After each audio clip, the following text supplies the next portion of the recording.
જય માતા ખેડૂત મિત્રો, આજે તારીખ 16 જૂન 2025 સવારની હવામાન અપડેટની અંદર માહિતી મેળવીએ તો આજે પણ સૌરાષ્ટ્ર, દક્ષિણ ગુજરાત, કચ્છ અને ઉત્તર ગુજરાતની અંદર ભારેથી ભારે વરસાદની સંભાવનાઓ રહેલી છે. અમુક ભાગોની અંદર વાવણી લાયક ભારે વરસાદો પણ જોવા મળી શકે છે. સાથે સમગ્ર ગુજરાતની અંદર સારા વરસાદની શક્યતાઓ નોંધાઈ રહી છે. આજથી લઈને 21 તારીખ સુધી ગુજરાતના અનેક ભાગોની અંદર વાવણી લાયક વરસાદો નોંધાશે. તેની વિસ્તારો વાઇઝ અપડેટ મેળવીશું. ચોમાસું હવે એક દિવસની અંદર ગુજરાતમાં પ્રવેશ કરે તેવી પૂરેપૂરી શક્યતા નોંધાઈ રહી છે. તો વિસ્તારથી અપડેટ મેળવીશું. ચેનલમાં નવા હોય તો ચેનલને સબસ્ક્રાઈબ કરી નાખજો અને વિડીયોને લાઈક આપીને તમામ ખેડૂત ભાઈને શેર કરી દેજો. હાલ ગુજરાતની અંદર છેલ્લા 2 દિવસથી વાવણી લાયક વરસાદો, ભારે વરસાદો ઘણા બધા ભાગોની અંદર નોંધાઈ રહ્યા છે. સૌરાષ્ટ્ર હોય, દક્ષિણ ગુજરાત, પૂર્વ ગુજરાતની અંદર છૂટાછવાયા ભાગોની અંદર સારા વરસાદો નોંધાઈ રહ્યા છે. હાલ ગુજરાતની અંદર ચોમાસાનો પ્રવેશ નથી થઈ રહ્યો, પરંતુ ગુજરાતના અનેક ભાગોની અંદર વરસાદની માહોલ છવાયેલો જોવા મળી રહ્યો છે. ગઈકાલના રોજમાં પણ ગુજરાતના અનેક ભાગો, જેમાં સૌરાષ્ટ્રના દક્ષિણ સૌરાષ્ટ્ર, જામનગર હોય, તેમજ રાજકોટ, જૂનાગઢ, પોરબંદર, ગીર સોમનાથ, ભાવનગર, અમરેલી, આ તમામ ભાગોની અંદર વરસાદી માહોલ જોવા મળ્યો હતો. તેમજ ઘણા બધા ભાગોની અંદર વાવણી લાયક વરસાદો પણ સારા નોંધાયા હતા. દક્ષિણ ગુજરાતનું સુરત હોય, વલસાડ આસપાસના ભાગો, બનાસકાંઠાના ભાગો, તેમજ મધ્ય પૂર્વના ભાગોની અંદર પણ સારા વરસાદો, તો અમુક જગ્યાએ છૂટાછવાયા વિસ્તારની અંદર મધ્યમ વરસાદો નોંધાયા હતા. હવે મિત્રો, વરસાદની તીવ્રતા ધીરે ધીરે આજે 16 તારીખથી વધતી જોવા મળશે. 16થી લઈને 21 તારીખ સુધી આ રાઉન્ડ ચાલવાનો છે, કન્ટિન્યુ રહેશે મિત્રો જૂન મહિના દરમિયાન. સાથે જ મિત્રો, ગુજરાતના મોટાભાગના વિસ્તારની અંદર આ રાઉન્ડની અંદર વાવણી લાયક વરસાદો નોંધાય તેવી શક્યતા રહેલી છે.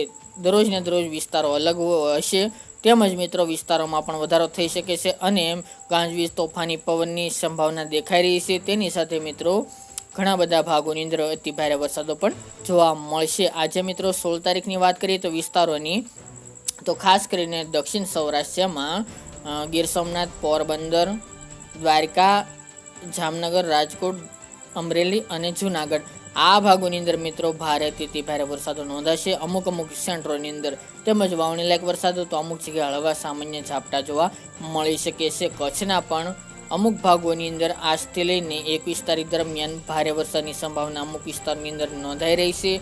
તેમજ ઉત્તર ગુજરાતની વાત કરીએ તો ઉત્તર ગુજરાતના છૂટાછવાયા ભાગોની અંદર, જેમાં સાબરકાંઠા હોય, બનાસકાંઠા, તેમજ ખેરાલુ આસપાસના ભાગો, થરાદ, ધાનેરા વિસ્તાર હોય, છૂટાછવાયા ભાગોની અંદર ત્યાં પણ ભારે વરસાદો નોંધાઈ શકે છે અમુક વિસ્તારની અંદર આજે 16થી લઈને 21 તારીખ દરમિયાન. એ સિવાય દક્ષિણ ગુજરાતની અંદર સુરત, વલસાડ, નવસારી, તાપી, ડાંગ, ભરૂચ, અંકલેશ્વર, નર્મદા, આ તમામ ભાગોની અંદર મધ્યમથી ભારે વરસાદની સંભાવના આ દિવસો દરમિયાન જોવા મળશે. અમદાવાદ, ગાંધીનગર, ખેડા, દાહોદ, ગોધરા, વડોદરા, તેમજ છોટાઉદેપુર, પંચમહાલ જેવા મધ્ય પૂર્વના ભાગોની અંદર પણ છૂટાછવાયા ભાગોની અંદર વરસાદની સંભાવના દેખાઈ રહી છે. આ મિત્રો ત્યાં જે 16 તારીખની અપડેટ, 17 તારીખથી વિસ્તારોમાં પણ વધારો થશે અને તેની વરસાદની તીવ્રતા પણ વધુ જોવા મળી શકે છે. 17 તારીખ દરમિયાન પણ સૌરાષ્ટ્રના ભાગોની અંદર વરસાદની સંભાવના છે, જેમાં ભાવનગર હોય, તેમજ અમરેલી, જૂનાગઢ, ગીર સોમનાથ, પોરબંદર, દ્વારકા, જામનગર, રાજકોટ, સુરેન્દ્રનગર, બોટાદ સહિતના ભાગો. કચ્છના 1-2 સેન્ટરો હોઈ શકે છે જ્યાં ભારે વરસાદ પડી શકે છે. જ્યારે દક્ષિણના તમામ જિલ્લાઓ, ઉત્તર ગુજરાતના સાબરકાંઠા, બનાસકાંઠા, અરવલ્લી વિસ્તાર, એમાં પણ મધ્યમથી ભારે વરસાદની સંભાવના અમુક વિસ્તારોમાં નોંધાઈ શકે છે. તેની સાથે અમદાવાદ, ગાંધીનગર, ખેડા વિસ્તારની અંદર પણ છૂટાછવાયા વિસ્તારની અંદર હળવા મધ્યમ વરસાદ નોંધાઈ શકે છે. મહીસાગર, પંચમહાલ જેવા ભાગોની અંદર પણ કોઈક જગ્યાએ ઝાપટા પડી શકે છે. 18 તારીખે પણ મિત્રો આ તમામ ભાગોની અંદર વરસાદની સંભાવના છે. આમ જોવા જઈએ તો મિત્રો આ રાઉન્ડની અંદર ગુજરાતના મોટાભાગના વિસ્તારની અંદર 70થી લઈને 80% વિસ્તારની અંદર વાવણી લાયક સારા વરસાદો નોંધાશે. આ મિત્રો રાઉન્ડ પૂર્ણ નહીં થાય, સંપૂર્ણ રાઉન્ડ જૂન મહિનાની 30 તારીખ સુધી કન્ટિન્યુ જોવા મળશે, કારણ કે બેક ટુ બેક સિસ્ટમો બનવાની છે. જે સિસ્ટમ અત્યારે ગુજરાત નજીક સાવ પહોંચી ગઈ છે. આગામી દિવસની અંદર ગુજરાતમાંથી આ સિસ્ટમ પસાર થવાની છે, મજબૂત છે, જેના કારણે ગુજરાતની અંદર વરસાદી માહોલ અત્યારે જોવા મળી રહ્યો છે. અને મિત્રો આજે અથવા તો કાલે ચોમાસું ગુજરાતમાં પ્રવેશ કરે એટલે કે આગમન થાય તેવી હવામાન વિભાગ સત્તાવાર રીતે જાહેરાત પણ કરી શકે છે.